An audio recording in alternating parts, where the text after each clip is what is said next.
Hi everyone.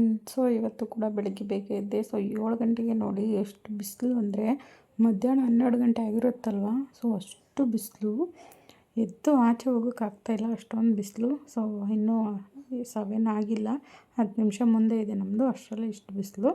So ಜೊತೆಗೆ ನನ್ನ ಮಕ್ಕಳಿಗೆ ಇವತ್ತು ಮ್ಯಾಗಿ ಕೇಳ್ತಾಯಿದ್ರು, ಒಂದು ವಾರದಿಂದ ಅದಕ್ಕೆ ಮಾಡಿದೆ. So Maggi is not A healthy food, it's a dangerous food. So ಜಾಸ್ತಿ ಕೊಡಬೇಡಿ ಮಕ್ಕಳಿಗೆ, ಯಾವಾಗೋ 6 ತಿಂಗಳು 1 ವರ್ಷಕ್ಕೆ ಒಂದು ಸಾರಿ ಕೊಡಿ. ಸೊ ನನ್ನ ಮಕ್ಕಳು ಕೂಡ ಭಾಳ ದಿನದಿಂದ ಕೇಳ್ತಾಯಿದ್ರು, ಸೊ ಅದಕ್ಕೆ ಮಾಡಿದ್ದೆ.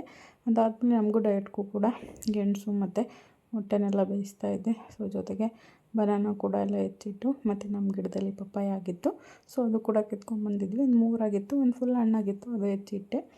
ಸೊ ಜೊತೆಗೆ ಆ್ಯಪಲ್ಲು, ಆರೆಂಜ್ ಎಲ್ಲ ಇತ್ತು, ಅದು ಕೂಡ ಹೆಚ್ಚಿಡ್ತಾ ಇದ್ದೆ. ಸೊ ಇಲ್ಲಿ ಒಂದು ಕಡೆ ನನ್ನ ಮಕ್ಕಳು ರೆಡಿ ಆಗ್ತಾಯಿದ್ದಾರೆ. ಸೊ 8 o'clock ಅನ್ನೋ ಅಷ್ಟರಲ್ಲೇ ಅವ್ರಿಗೆ ರೆಡಿ ಮಾಡಬೇಕು.